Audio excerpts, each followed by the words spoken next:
par des organismes internationaux ou bilatéraux. Récemment, vous avez été classé parmi les personnalités, les 50 personnalités les plus influentes de l'Afrique de l'Ouest par Influence Magazine, classement intervenu en pleine période de Covid-19, même si à l'époque la tendance était quelque peu baissière. C'était en avril dernier. Aujourd'hui, nous faisons face à une troisième vague très meurtrière.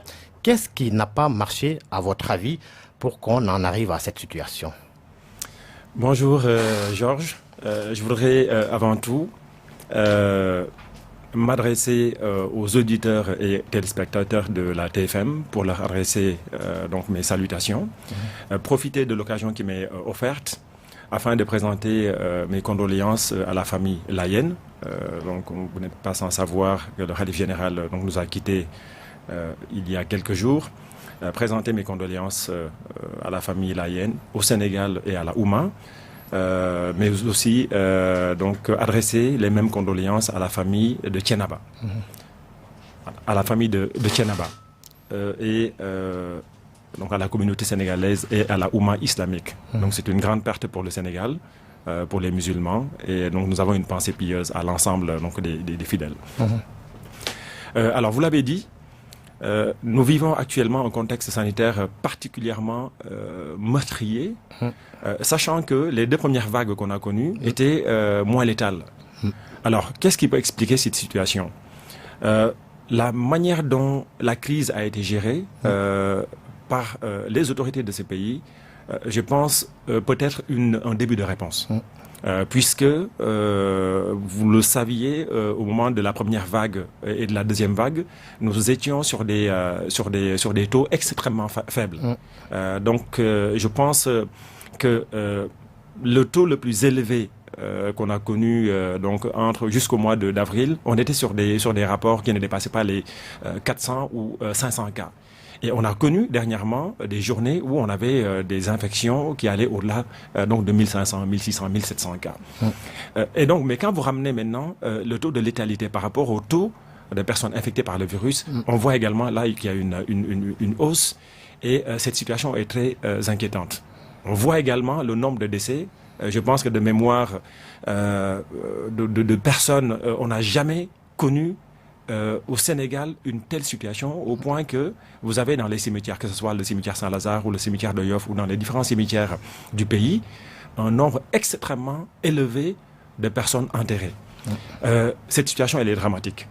Elle est dramatique parce que je pense que les autorités n'ont pas pris la mesure donc de la situation.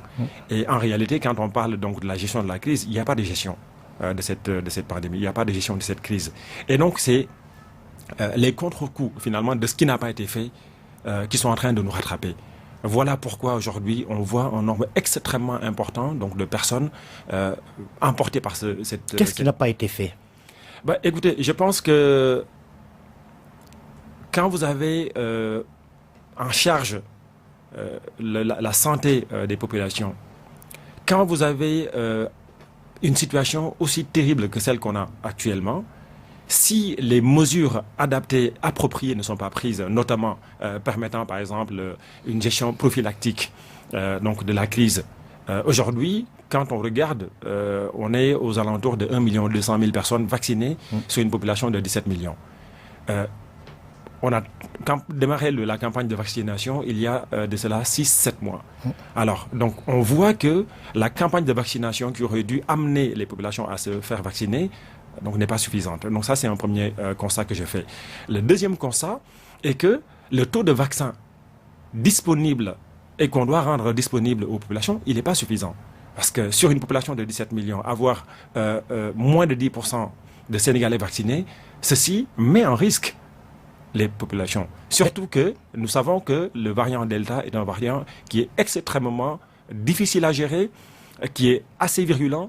Et donc, quand on regarde la situation en tenant compte, disons, des vaccins qui auraient dû être disponibles et permettre à la population de se vacciner, et quand on voit la virulence donc, du virus, donc du variant Delta, Aujourd'hui, donc, on assiste à une situation assez explosive, et c'est ça qui explique notamment donc la létalité assez élevée que nous constatons donc dans le cadre de cette troisième vague. Mais seulement se pose un problème d'accessibilité du vaccin avec le patriotisme vaccinal des États occidentaux, mais également l'Inde qui a été frappée par une vague très virulente qui ne livrait plus les vaccins produits sur le territoire. Tout à fait. Alors oui, effectivement, vous savez, la crise liée au coronavirus nous enseigne beaucoup finalement donc de nos tares. Vous vous rappelez, au plus fort de la première crise, il y avait donc les masques qui en provenance de Chine, qui étaient finalement détournés donc par certains pays. Donc voilà. Aujourd'hui, on assiste au même phénomène. Pour moi, je pense que la question qu'il faut se poser, c'est de faire de la prospective, puisque quand il y a un besoin, on ne peut pas reprocher au pays le fait de ne pas rendre disponibles donc les vaccins, parce qu'eux-mêmes, ils n'en ont pas suffisamment. Et donc, je pense que cela doit susciter, en tout cas, donc dans l'esprit de nos autorités au Sénégal, mais ce que je dis est valable également pour le continent. Il faut que cela instille donc dans leur esprit la nécessité d'avoir une souveraineté sur le plan pharmaceutique, parce qu'on ne peut pas se permettre de compter sur les autres pour pouvoir vacciner donc nos propres enfants. Donc je pense que en attendant de trouver une solution qui permettra de pouvoir produire les vaccins en quantité au Sénégal et au niveau de la sous-région, je pense qu'il est important déjà de se projeter. Avec l'Institut Pasteur. Avec l'Institut Pasteur, avec donc l'IRSF, qui est un modèle qu'il faut appuyer, qu'il faut accompagner. Et donc je pense que si on parvient en tout cas aller dans cette direction, avec notamment l'appui donc des laboratoires pharmaceutiques internationaux, je pense qu'on pourrait régler donc la question et permettre aux citoyens de pouvoir disposer donc du vaccin en quantité. Donc ça c'est un point assez important. Plus clairement, les stratégies n'ont pas été bien pensées. Sinon vous dites que il n'y avait pratiquement pas de stratégie. Non, il n'y a pas de stratégie. Il n'y a pas de stratégie parce que quand on regarde la manière dont finalement, on ne peut pas traiter par exemple la question au Sénégal en occultant donc les autres pays en Afrique. On aurait dû avoir des stratégies nationales, mais dans le cadre sous-régional. Puisque quand on regarde la manière dont les pays fonctionnent, il est vrai qu'on va nous parler donc de la plateforme COVAX qui a été utilisée pour permettre à l'ensemble des pays qui n'ont pas les moyens de pouvoir bénéficier donc de doses de vaccins. Mais cette plateforme n'est pas efficace. Pourquoi ? Parce que la plateforme COVAX permet de donner donc des vaccins en fonction de toute une série de critères.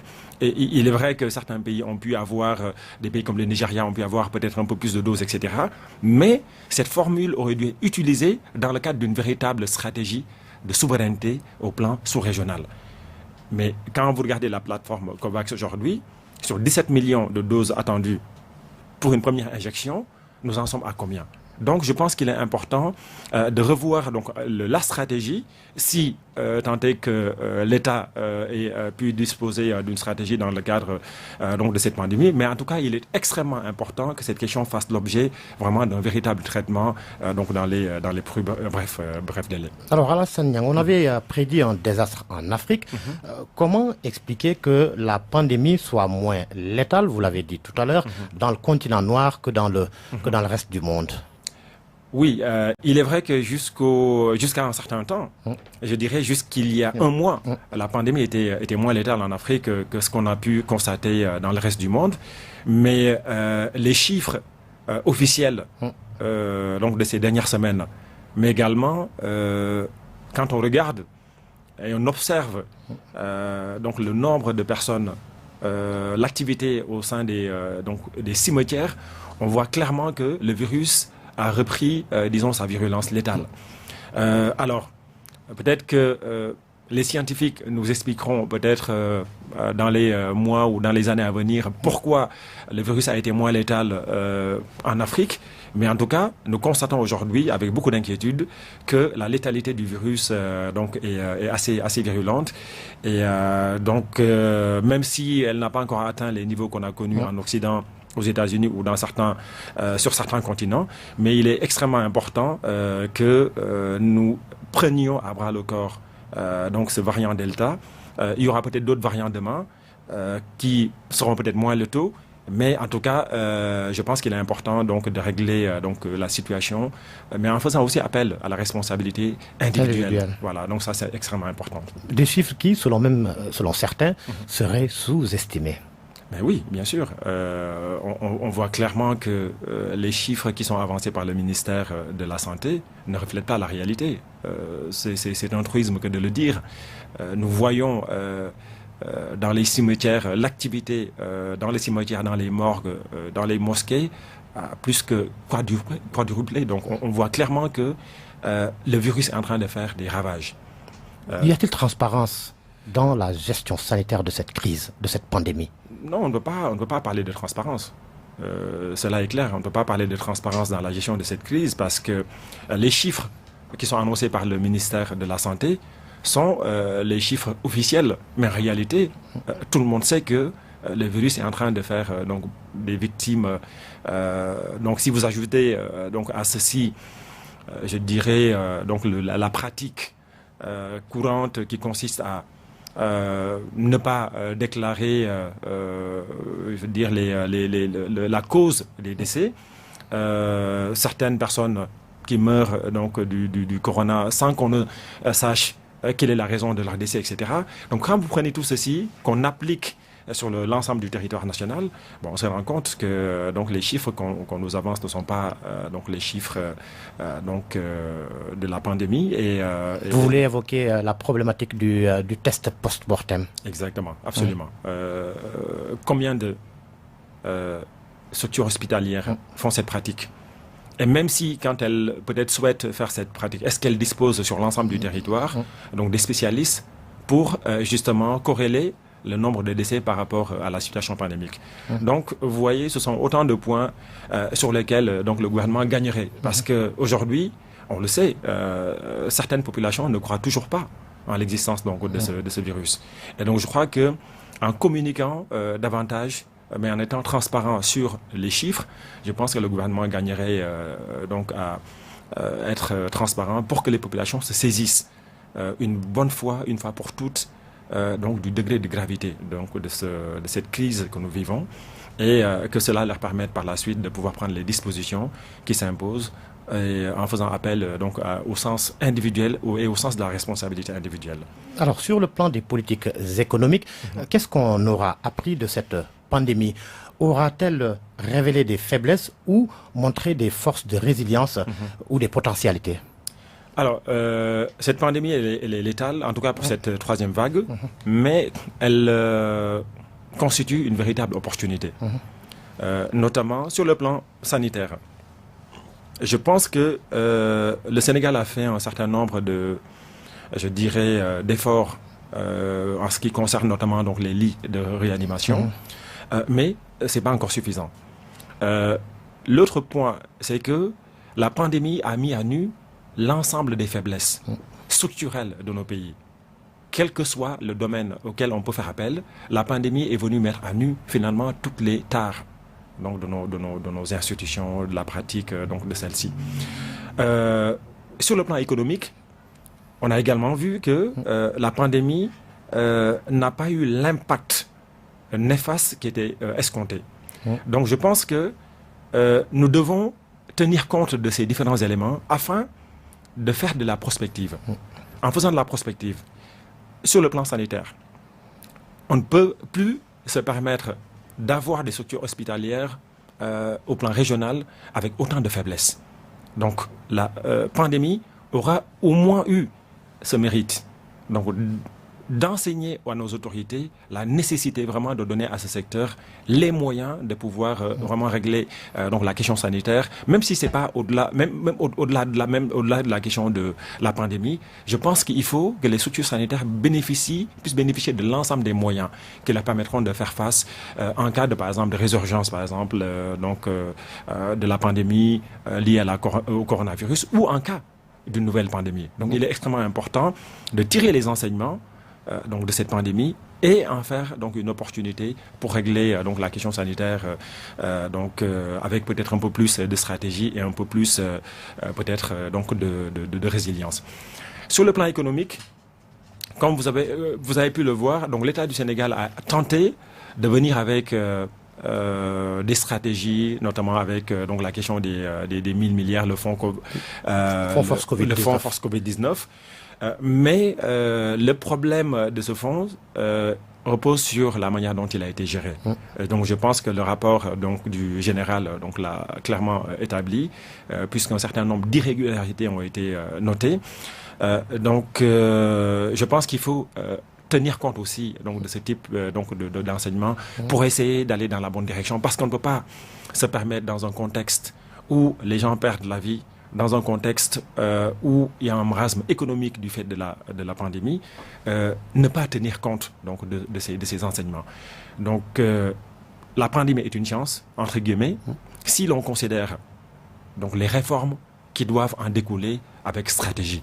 Si on les considère avec du recul, un recul qui soit stratégique. Donc je pense que de ce point de vue, on peut considérer que la pandémie peut être une chance pour le continent, pour le Sénégal en particulier, afin d'essayer de trouver donc les solutions qui nous permettent de régler de façon définitive la question liée à la santé, mais aussi toutes les, je dirais, difficultés qu'on a notées, par exemple, dans le secteur qu'on appelle communément le secteur informel. Le secteur informel. Exactement. Donc, on voit clairement qu'à partir du moment où on restreint, par exemple, les libertés publiques des populations, cela a un impact économique et social. Donc, je pense que c'est une source aussi de lecture stratégique que le gouvernement doit avoir afin de proposer des solutions de réformes qui permettent de traiter donc un certain nombre d'aspects économiques donc du pays avec un peu plus de recul et un peu plus de stratégie. Plus clairement, l'Afrique doit donc elle-même penser son modèle économique. Si je pose la question, c'est parce que le continent est sous l'emprise des politiques des institutions internationales telles que la Banque mondiale et le Fonds monétaire international qui dictent à l'Afrique ce qu'elle doit faire. Oui, alors Georges, vous posez une question extrêmement importante, une question, je dirais même impérieuse. Vous savez, depuis les indépendances, l'Afrique, notre pays n'est pas en reste, s'est refusé à concevoir son propre modèle, ce qui est une erreur stratégique. Quand vous regardez les écoles et les théories d'économie politique qui sont pratiquées donc en Occident, ce sont des écoles qui sont excellentes, ce sont des théories qui sont excellentes, mais qui ne sont pas adaptées à notre réalité. Donc, un modèle qui a été conçu pour une réalité et un contexte qui n'a rien à voir avec le contexte sénégalais ou africain ne peut pas produire des résultats. Quand vous regardez les doctrines politiques qu'on applique également dans nos pays, on voit clairement qu'il y a une inadéquation entre l'attente des populations, les réalités des populations et donc ces doctrines politiques. Voilà pourquoi il est extrêmement important, et là encore une fois, la pandémie aurait dû constituer une chance et une source de lecture justement pour régler ces questions. Les théories politiques et les écoles d'économie politique qui sont appliquées dans nos contextes ne permettent pas le développement de nos pays. Donc il est important que cela soit compris parce que nous avons des spécialistes dans tous les domaines. Dans tous les domaines qui peuvent nous concevoir des modèles. Il est temps que le Sénégal, notre pays, et que les pays en Afrique se saisissent de cette question à bras le corps. Et qu'elles viennent avec, que ces pays viennent avec des modèles qui soient pensés par des spécialistes selon le modèle et selon les réalités. L'expertise locale ne manquant pas. Non, l'expertise locale, elle est à foison. Nous avons l'expertise locale. Mais il faut juste avoir le courage et faire en sorte que les réformes soient assises pour aller dans cette direction. Mais il est extrêmement important que ces modèles puissent être des modèles conçus et pensés par des Africains, par des Sénégalais notamment. Et c'est ça qui nous permettra de pouvoir envisager le développement du pays selon des modèles qui permettent de produire des résultats. Mais tant qu'on n'en est pas à ce niveau, et tant qu'on n'aura pas le courage d'aller dans cette direction, ben on va essayer d'utiliser des modèles qui ont marché ailleurs, mais qui ne fonctionneront pas. Parce que quand vous regardez donc nos pays, 60 ans après les indépendances, nous en sommes encore à finalement à adosser nos politiques publiques, nos référentiels économiques à des modèles qui viennent d'ailleurs. Et c'est ça d'ailleurs qui nous met sous la dictée des institutions internationales comme la Banque mondiale, comme le Fonds monétaire international, etc. Si ces institutions devaient vraiment permettre à nos pays d'aller de l'avant et de développer, je pense que cela se saurait depuis très très longtemps. Donc il est important qu'à un moment donné, que nos dirigeants s'arrêtent en un instant. C'est là que je voulais en venir. Cela demande une vision, mais surtout un courage. Absolument, absolument. Il faut du courage. Vous savez, quand vous allez dans le mur, rien ne vous empêche à un moment de vous arrêter et de vous poser la question. Pourquoi? Je vais vous donner un exemple. Vous prenez un pays comme le Cameroun. Le Cameroun faisait l'aide au développement à Singapour jusqu'en 1990, notamment dans le cadre de l'appui budgétaire. Alors, aujourd'hui, est-ce que vous pouvez soutenir la comparaison entre un pays comme le Cameroun et Singapour? Donc, c'est exactement les mêmes questions. Je reprends l'exemple de la Corée du Sud.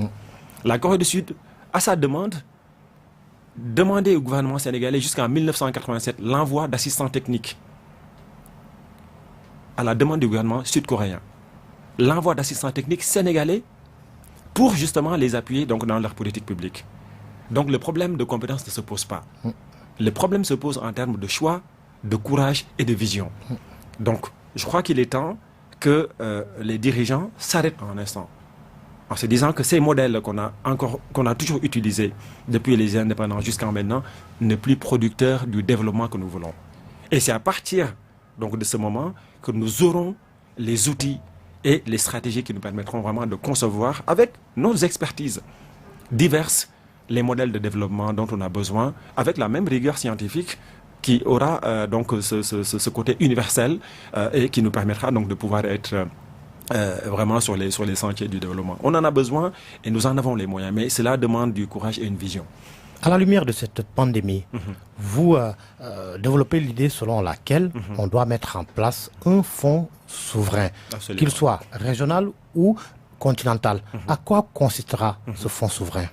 Alors, vous savez, je pense que le Sénégal ne peut plus se permettre de ne pas aller dans le choix de mettre en place un fonds souverain. Ceci, c'est extrêmement important.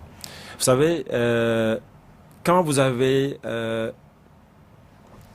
dans une situation, dans un contexte où vous dépendez essentiellement des droits de porte, c'est-à-dire les droits de douane, vous dépendez donc de l'aide au développement pour bâtir votre budget.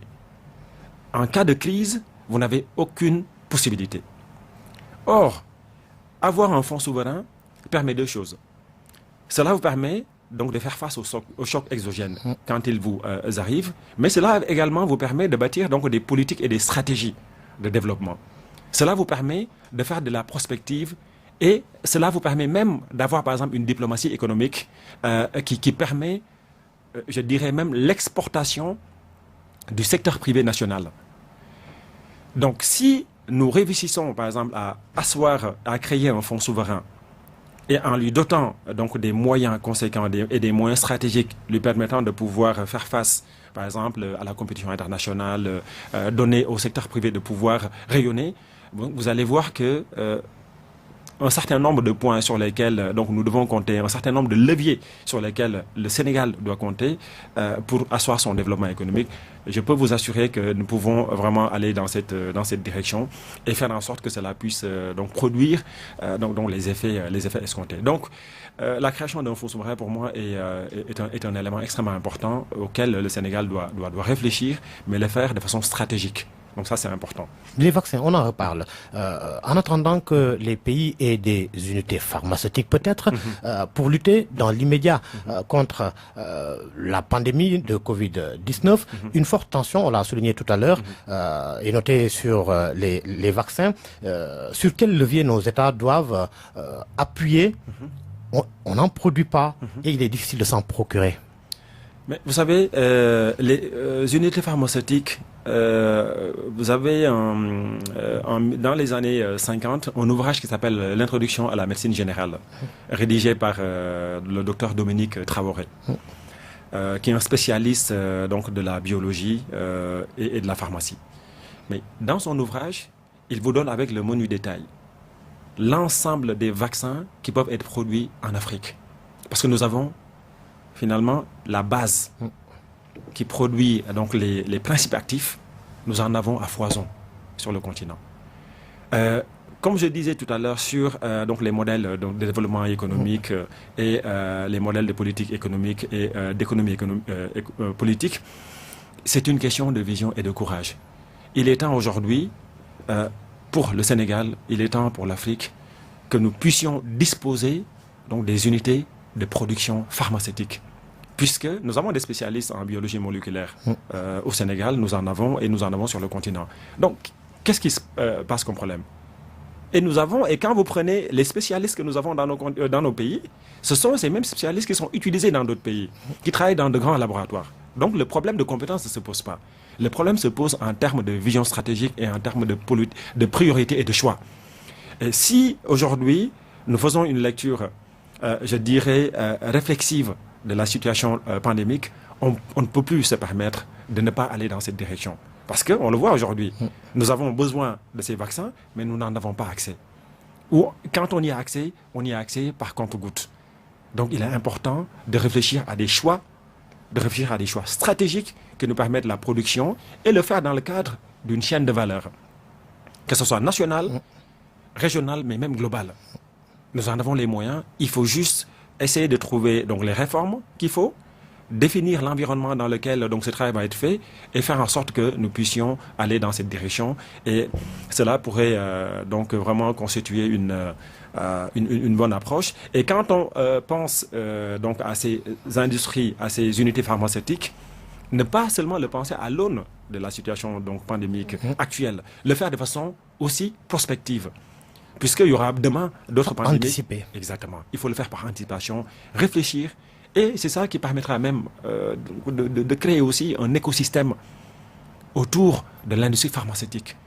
Et c'est ça qui permettra même aujourd'hui de régler, je vais peut-être m'avancer sur la question par exemple de l'emploi. Parce que quand vous installez des unités industrielles, quand vous installez des unités pharmaceutiques, mais il faut réfléchir à tout l'écosystème autour de ça. Qui permet non seulement de définir la stratégie, même vis-à-vis donc, de l'enseignement supérieur. C'est ça qui permettra aussi de définir un certain nombre de plans qui permettront à la jeunesse de pouvoir s'insérer, notamment s'ils font le choix d'aller dans cette direction. Alors, vous suivez le grand jury de RFM, notre invité, Al-Hassan Niang, consultant et spécialiste de la gouvernance publique et des réformes institutionnelles. La gouvernance, justement, Al-Hassan, quel regard sur la gouvernance institutionnelle au Sénégal? Le Sénégal est-il un pays de bonne gouvernance? Alors, c'est une question très intéressante que vous posez, Georges. Le Sénégal a été jusqu'à, je dirais, un passé récent, un modèle dans le domaine de la gouvernance. Mais je ne pense pas qu'on puisse aujourd'hui, à la lumière de ce qu'on a pu constater, et je vais prendre des exemples, notamment dans le secteur de la justice. Je pourrais aussi prendre l'exemple dans le secteur, par exemple, de la décentralisation. On y arrivera d'ailleurs. Voilà, tout à fait. Donc, en regardant ces modèles, il va être difficile pour nous de considérer que le Sénégal est un pays, en tout cas, où la gouvernance est une véritable réalité. Même si nous avons des institutions qui essayent d'aller de l'avant, mais c'est l'architecture même aujourd'hui institutionnelle de notre pays qui pose problème. Pourquoi ? En réalité, quand vous regardez la Constitution de 1958 de Charles de Gaulle, donc l'ancien président français, cette Constitution, elle a été conçue pour régler un problème spécifique à la France. Or, quand nos pays sont devenus indépendants, nos pays ont hérité finalement donc, de cette Constitution. Comme on dit communément, du copier-coller. Exactement. Et donc, on a hérité d'un modèle qui a été conçu et pensé pour régler un problème spécifique. C'était le problème de l'instabilité de la 4e République en France. Et donc, quand on a bénéficié de cette constitution, donc on l'a calqué à un modèle et à une réalité qui n'a rien à voir avec, finalement, nos besoins et nos réalités. Et donc, aujourd'hui, bon an, mal an, on a essayé, je dirais, d'aller de l'avant dans le cadre donc d'une politique de bonne gouvernance, etc. Mais quand on regarde dans la pratique, il y a un problème de démocratie qui se pose réellement dans ce pays. Mais pour revenir sur la question institutionnelle, en prenant par exemple le secteur de la justice, je dirais que la justice est un pouvoir. Mais aujourd'hui, qui peut considérer que la justice est en train de se comporter comme un pouvoir? C'est difficile de l'envisager.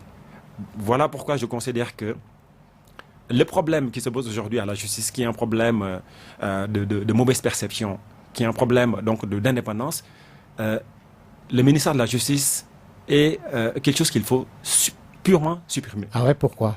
Il faut supprimer le ministère de la Justice. Pourquoi? Parce que quand vous avez la politique du parquet qui est définie par l'État, donc il va être difficile. Quand nos pays sont devenus indépendants, nos pays ont hérité finalement donc de cette constitution. Comme on dit communément, du copier-coller. Exactement. Et donc on a hérité d'un modèle qui a été conçu et pensé pour régler un problème spécifique. C'était le problème de l'instabilité de la 4e République en France. Et donc, quand on a bénéficié de cette constitution, donc on l'a calqué à un modèle et à une réalité qui n'a rien à voir avec finalement donc nos besoins et nos réalités. Et donc aujourd'hui, bon an, mal an, on a essayé, je dirais, d'aller de l'avant dans le cadre donc d'une politique de bonne gouvernance, etc. Mais quand on regarde dans la pratique, il y a un problème de démocratie qui se pose réellement dans ce pays. Mais pour revenir sur la question institutionnelle, en prenant par exemple le secteur de la justice, je dirais que la justice est un pouvoir. Mais aujourd'hui, qui peut considérer que la justice est en train de se comporter comme un pouvoir? C'est difficile de l'envisager. Voilà pourquoi je considère que le problème qui se pose aujourd'hui à la justice, qui est un problème de mauvaise perception, qui est un problème donc d'indépendance, le ministère de la Justice est quelque chose qu'il faut purement supprimer. Ah ouais, pourquoi? Il faut supprimer le ministère de la Justice. Pourquoi? Parce que quand vous avez la politique du parquet qui est définie par l'État, donc il va être difficile pour vous donc de parler donc d'indépendance de la justice. Quand vous parlez également, en regardant le contexte sénégalais, quand on a un Conseil supérieur de la magistrature qui est présidé par le chef de l'État, on ne peut pas parler d'indépendance de la justice. Quand on regarde le pilotage par la chancellerie de la justice, on a autant de points aujourd'hui qui font que c'est difficile pour le citoyen, le justiciable, d'avoir une appréhension positive et une perception positive donc de sa justice. Donc je crois qu'il faut envisager la suppression du ministère et en mettant à la place une autorité de la justice. Une autorité de la justice, et ce que je suis en train de dire, j'ai pratiqué donc des réformes d'appui à la justice dans plusieurs pays. Et même au Sénégal, on y reviendra. Même au Sénégal. Et en mettant en place une autorité de la justice et en faisant en sorte que le Conseil supérieur de la magistrature ne soit plus dirigé par le chef de l'État, qui n'a rien à y faire, ni le ministère de la Justice, vous allez asseoir donc les bases de l'indépendance de la justice. Et c'est à partir des bases de l'indépendance de la justice que vous allez bâtir cette confiance entre les justiciables et la justice. Et c'est ça qui vous permettra par la suite de pouvoir orienter et faire les réformes structurelles dont on a besoin pour que l'indépendance de la justice soit le gage donc des institutions et de la crédibilité de celles-ci.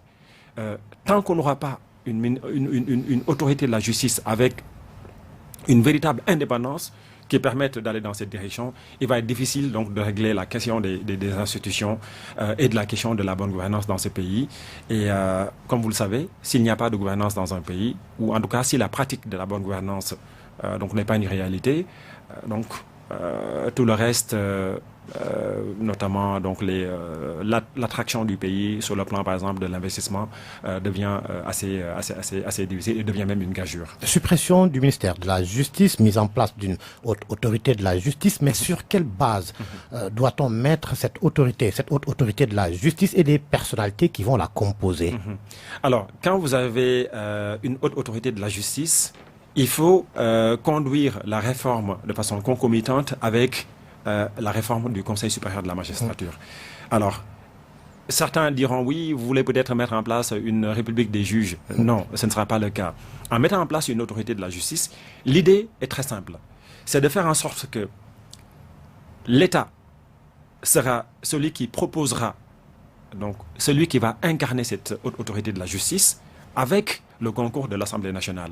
L'idée va être de soustraire complètement cette autorité de toute forme de pression qui pourrait naître ou en tout cas qui pourrait provenir par exemple de l'exécutif, parce qu'aujourd'hui, c'est un secret de polichinelle que de voir que, ou en tout cas que de reconnaître que la justice, elle reçoit notamment aussi des instructions au niveau du ministère, au niveau de l'exécutif, puisque nous avons le ministère de la Justice qui est choisi lui-même par le président de la République.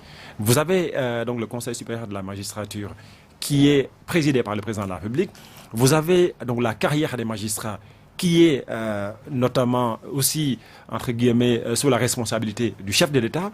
Autant de points qui font qu'aujourd'hui, l'indépendance de la justice, même si les magistrats la voulaient plutôt, ça va être difficile donc d'aller dans cette direction. Or, quand vous mettez en place une haute autorité de la justice, mais en vous appuyant des garde-fous, notamment dans le choix donc, de ceux qui doivent diriger et incarner cette haute autorité, en faisant en sorte que les directions puissent aller dans le sens et avec des magistrats qui puissent ou qui ne doivent plus leur carrière à des politiques, je pense que donc le problème pourrait être résolu et donc vraiment c'est une orientation vers laquelle donc le Sénégal devrait donc aller. Ne serait-il pas plus simple de maintenir le ministère de la Justice et que le chef de l'État et le garde des Sceaux ne fassent plus, ne soient plus membres du Conseil supérieur de la magistrature, comme ça se fait ailleurs? Non, vous ne pouvez pas maintenir le ministère de la Justice pour la simple et bonne raison que la justice est un pouvoir. Vous ne pouvez pas mettre la justice et les autres ministères sur le même pied. Même si on considère que c'est un ministère régalien, mais nous devons aujourd'hui considérer la justice comme un pouvoir et lui donner les moyens de son expression. Et maintenir la justice sous l'angle d'un ministère est quelque chose qu'il faut proscrire. Bonne gouvernance mise à rude épreuve et pourtant des agences de notation créditent le Sénégal souvent d'une bonne note. Le Sénégal qui a engagé plusieurs réformes. Par exemple, l'indice Mo Ibrahim qui a classé le Sénégal à la 9e place dans sa dernière édition, l'édition 2020. Alors, vous savez, c'est l'histoire du verre d'eau à moitié rempli ou à moitié vide. Vous savez, quand vous comparez le Sénégal sur le plan de la gouvernance donc d'il y a 15-20 ans, donc vous allez, peut-être que cet indice aurait placé le Sénégal en tête des pays, puisque le Sénégal a toujours été considéré comme un modèle dans la pratique de la gouvernance, également dans la pratique démocratique.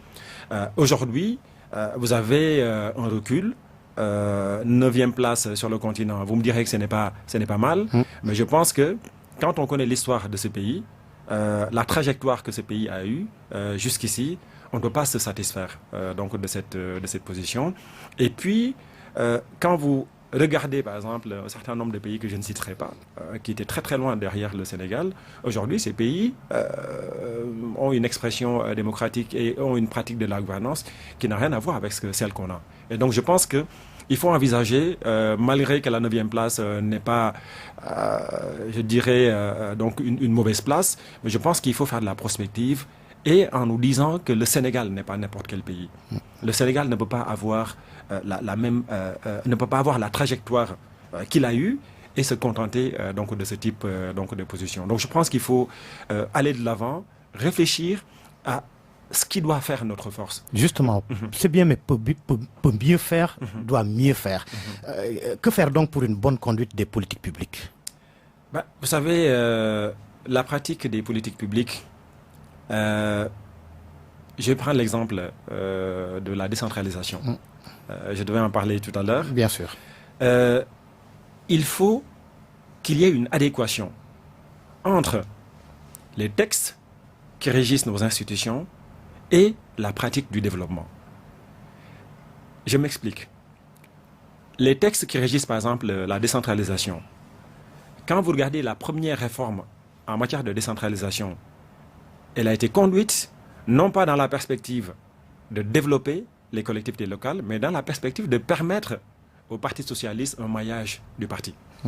Donc, l'objectif initial était moins de développer les collectivités que de permettre à un parti de pouvoir être organisé au plan national. Après, on peut parler d'organisation, on peut parler d'habillage du texte, etc., pour lui donner donc, les atouts institutionnels, mais la base initiale n'avait rien à voir avec le développement. Or, on sait que le développement d'un pays, il doit se concevoir à la base. Mais si vous avez des textes qui sont habillés avec, disons, de l'atour institutionnel, mais dont le contenu et l'objectif initial est autre, ça pose problème. Et je prends d'autres exemples. Vous prenez, par exemple, la question, par exemple, de l'industrie extractive au Sénégal. La manière dont les textes ont été conçus, initialement, ne permettait pas. Il est vrai qu'aujourd'hui, avec le nouveau code minier, donc il y a eu donc des avancées de ce point de vue. Mais il est clair que quand vous avez des textes qui sont conçus pour répondre à un certain nombre, disons, de points spécifiques qui n'ont rien à voir avec le développement, disons, du pays, ou en tout cas le développement socio-économique, quelles que soient les orientations que vous allez peut-être donner à votre politique publique, à l'action publique, donc on a, disons, du mal à aller dans cette direction parce que la base n'y est pas. Ici ajoute que nous devons éviter à notre pays, disons, le clientélisme politique. Parce que il y a un certain nombre de positions qui doivent échoir aux gens en fonction de leurs compétences. Si vous mettez à la place, disons, des personnes qui n'ont peut-être pas les compétences pour assumer un certain nombre de positions, il va être difficile pour ces personnes de produire les résultats escomptés. Donc, je pense qu'il est aussi temps, donc dans les réformes à envisager, c'est-à-dire de passer par des appels à candidature. Faire en sorte, par exemple, que pour certaines positions stratégiques, que de véritables compétences, surtout que le Sénégal dispose de toutes ces compétences.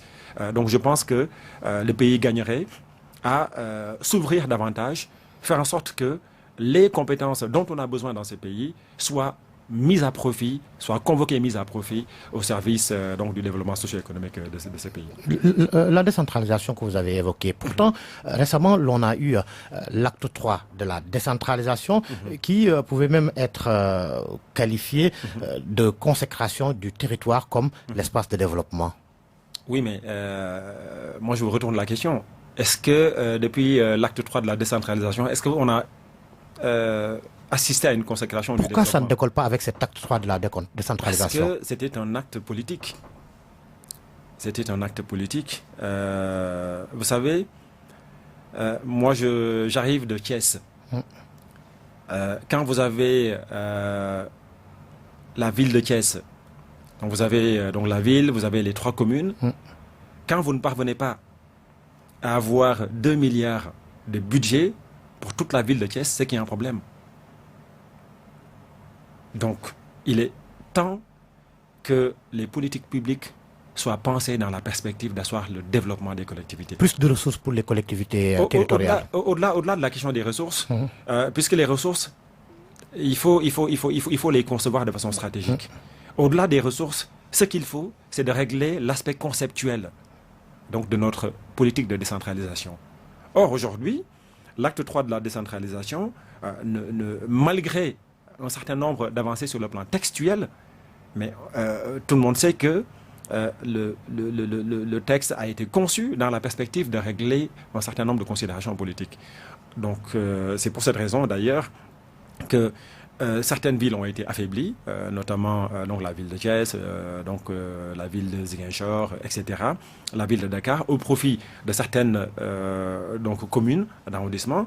Mais même quand on regarde finalement les ressources qui auraient dû aller donc dans l'escarcelle donc de ces communes, on voit finalement que ça n'a pas été effectif. Donc il y a eu des transferts de compétences nouvelles, mais la manière dont ces compétences auraient dû être assumées au plan financier donc n'a pas été le cas. Et donc, transfert de compétences, mais pas transfert de ressources.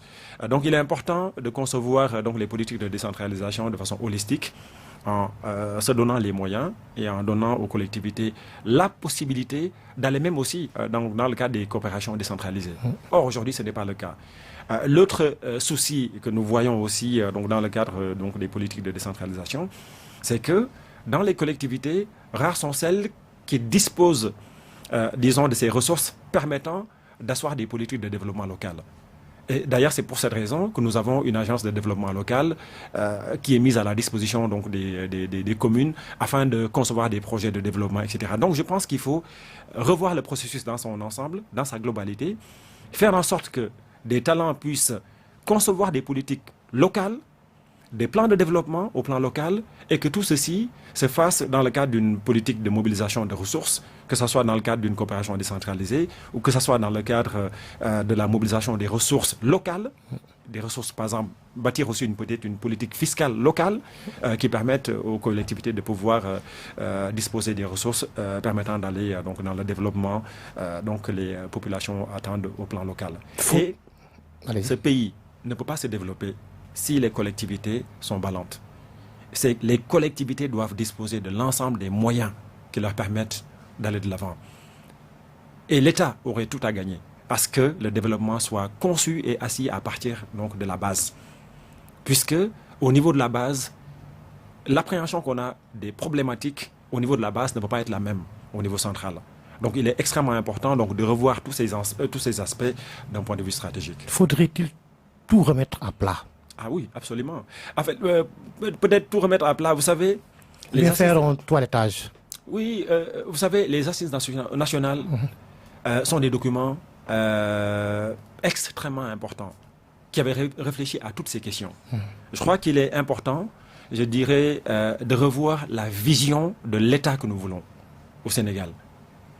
Je crois que c'est de ce point de vue qu'on doit envisager la question. Quel type d'État est-ce que nous voulons? Quel est le type de développement que nous voulons pour notre pays? Quel type de décentralisation voulons-nous pour notre pays? Quel type de développement, disons, de santé que nous voulons pour nos populations? Le type d'éducation que nous voulons. Donc je pense que c'est à l'aune, disons, de l'appréhension de toutes ces questions essentielles que nous pouvons proposer des solutions, mais qui ne soient pas des solutions, je dirais, politiques. Il faut envisager l'ensemble des politiques publiques d'un point de vue du développement. D'un point de vue du développement. Mais quand on envisage, et malheureusement c'est un petit peu le cas donc au Sénégal et dans les pays en Afrique, on conçoit en général les politiques publiques dans une perspective électorale. Parce qu'on veut produire des résultats dans un délai assez court pour être réélu. Or, il faut réfléchir, par exemple, de façon, je dirais, stratégique, sur le long terme. Pensez par exemple le développement dans le cadre de schémas directeurs, que ce soit sur le plan de l'assainissement, sur le plan économique, sur le plan de l'aménagement du territoire. C'est à ce prix. C'est à ce prix, mais il faut aussi, pour aller dans cette direction, avoir, je dirais, des décideurs au plan local qui ont la capacité d'avoir ce type de vision, qui ont la capacité de se projeter et la capacité donc d'aller projeter le développement donc de leur localité donc dans le cadre donc de schémas directeurs, dans le cadre notamment de l'aménagement du territoire. Donc, vous voyez, le problème il est profond, il est complexe. Il faut le régler tant d'un point de vue institutionnel, mais il faut le régler également à partir de la base. Donc, je ne dirais pas de toilettage, mais se poser les questions. Faire peut-être aussi les assises de l'administration. Faire les assises, par exemple, je dirais même des consciences, d'une certaine manière. Que les gens se rendent compte que quand ils demandent, par exemple, aux citoyens de lui confier un mandat électif, il faut qu'ils sachent quelle est la corrélation entre ce mandat et le développement de la collectivité. Pour moi, cette corrélation, elle doit être systématique. Mandat électif, avez-vous dit, ça nous permet de parler politique très rapidement. Le temps qui nous est imparti est presque terminé. Allez-vous vous jeter dans la mare politique, Alassane Niang? Oui, vous savez, quand vous travaillez dans les réformes institutionnelles depuis plus de 15 ans, quand vous appréhendez le développement des collectivités, le développement économique et social de façon stratégique, vous ne pouvez plus... Et quand vous voyez aussi les problèmes auxquels donc, le pays fait face, vous ne pouvez plus donc, vous permettre de ne pas vous engager. Donc nous avons... Par la mise en place d'un parti politique? Absolument. Lequel? Nous avons décidé... Ou bien le nom n'est pas encore trouvé? Le nom est trouvé.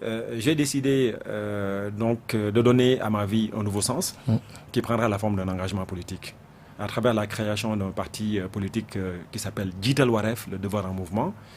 Donc c'est un parti politique sur lequel nous comptons pour proposer au Sénégal et aux Sénégalais un nouveau projet de société. Un nouveau projet de société qui tienne compte des différents éléments qu'on a abordés tout à l'heure, où le citoyen ou le justiciable ne se posera plus de questions dans le cadre d'une action judiciaire. parce que nous voulons consacrer l'indépendance de la justice de façon définitive. Vous ne pouvez pas, après 60 ans de pratique souveraine, en être encore à des situations où les gens se posent des questions quant à l'indépendance de la justice. Seriez-vous prêt à travailler avec le pouvoir ou bien vous serez de l'opposition? Non, notre positionnement est très clair. Donc nous serons en parti d'opposition puisque nous voulons incarner un nouveau projet de société. Ce projet de société que nous voulons incarner pour le Sénégal et pour les Sénégalais n'a qu'un seul objectif: placer l'individu au cœur de l'ensemble de l'action publique. Par conséquent, nous avons fait le choix donc de nous positionner dans l'opposition puisque nous avons besoin d'aller donc dans ce sens, parce que ce sens est en contradiction, n'est pas en adéquation avec la pratique, disons, de la politique telle que nous la voyons aujourd'hui au Sénégal.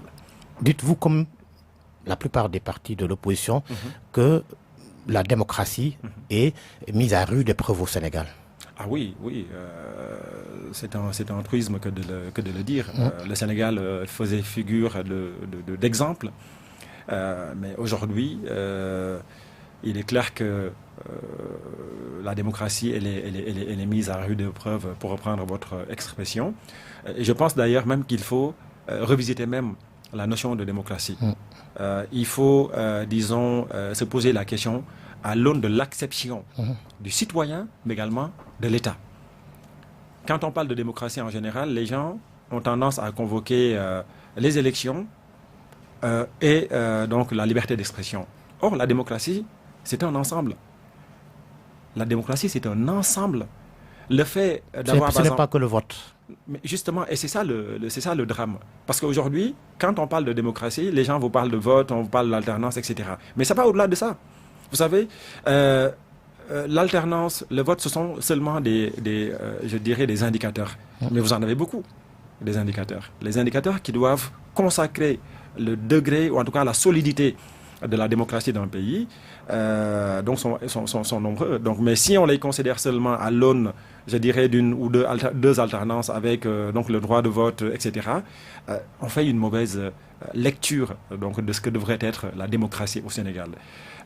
Aujourd'hui, nous assistons à un véritable recul démocratique. Donc je pense que c'est un secret de polichinelle. Mais il est clair qu'un travail de fond doit être fait afin de replacer le Sénégal, disons, dans la position qu'il a toujours assumée, et faire en sorte que les citoyens puissent vivre la démocratie, non pas seulement dans le cadre, je dirais, donc de joute électorale, mais de façon permanente. Le citoyen qui est à qui on empêche, par exemple, de humer l'air de la mer, est-ce que ce citoyen peut aujourd'hui ou peut ne pas considérer la démocratie comme étant quelque chose qui est vécu? Très donc bien. voilà, donc c'est pour vous dire que donc voilà, il y a plein on est au terme de cette émission, mais je ne peux pas ne pas vous poser une question relative au franc CFA et à l'éco. Est-ce que l'éco pourrait insuffler le développement de nos pays? Alors, ou bien ne commettons pas l'erreur d'y aller très vite? Alors, Georges, je vous posais une question très importante sur... bon, c'est dommage que nous n'ayons pas le temps de développer, mais je dois vous dire que la manière dont la réforme du franc CFA est envisagée dans le cadre de l'UEMOA, ce serait un véritable risque. Un risque pour le Sénégal, mais un risque pour la sous-région. Pourquoi? Parce que cette réforme qui a été proposée à nos chefs d'État, qui a été proposée n'est pas en adéquation avec l'esprit initial de la réforme. Pour aller très vite, vous savez, il y a un agenda de l'Union africaine qui s'appelle l'agenda 63 de l'Union africaine. Alors, cet agenda avait prévu de consacrer une monnaie continentale qui va s'appeler Afri. Alors, l'objectif pour l'Union africaine, avant d'arriver donc à cette monnaie unique continentale, c'était de créer des blocs. Une monnaie qui va s'appeler ECO, donc qui est le diminutif de ECOWAS, donc la CEDEAO. Une monnaie donc pour les pays de l'Est, une monnaie pour les pays du Maghreb, mais également une monnaie pour les pays donc vers le sud du continent. Et donc c'est la conjonction donc de ces 4 blocs monétaires qui auraient dû donner naissance à la nouvelle monnaie continentale qui s'appelle Afrique. Ça, c'est dans l'agenda 63 de l'Union africaine. Mais la manière dont la réforme a été phagocytée par l'UMOA n'a rien à voir avec cette monnaie qui était présentée et préparée dans le cadre de 11 critères de convergence de la CEDEAO. Donc, le risque de cette monnaie, c'est quoi de l'UMOA? C'est que nous allons assister à une implosion de la CEDEAO. Parce que nous avons une monnaie qui a été préparée, en fait, une réforme qui a été préparée en catimini pour les pays de l'UMOA, alors que l'esprit initial... Les francophones et les anglophones. Exact. Non, parce que la CEDEAO, c'est à la fois les francophones et les anglophones. Or, cette monnaie qu'on nous présente ici, cette réforme qu'on veut nous présenter dans le cadre de l'UMOA, c'est juste en fait, ça va être le franc CFA bis. Donc, il est extrêmement important que les décideurs politiques revoient cette monnaie à l'aune de la CEDEAO, mais non pas à l'aune seulement de l'UMOA, parce que ce serait l'implosion de la CEDEAO. Et je rappelle que la CEDEAO est la 18e puissance économique mondiale. Si on prend l'ensemble des États de la CEDEAO, c'est la 18e puissance économique. Merci. Donc, il est extrêmement important que cette question soit réglée de façon stratégique, avec responsabilité, en nous disant que nous n'avons pas le choix que d'aller dans une nouvelle monnaie, mais exprimée dans le cadre donc, des accords de la CEDEAO. Merci Al-Hassan Niang. C'est moi qui vous remercie. Merci d'être venu au grand jury. C'est moi qui vous remercie. Je rappelle que vous êtes consultant et spécialiste de la gouvernance et des réformes institutionnelles. Actuellement, vous occupez le poste de directeur général de BS Europe, Business and Strategy, un cabinet de conseil basé à Bruxelles et qui a pour objectif de fournir des services d'assistance technique aux entreprises et organismes publics et institutions. Merci de nous avoir suivis. C'est la fin du grand jury de RFM. Excellente suite des programmes sur Radio Futur Média. Rendez-vous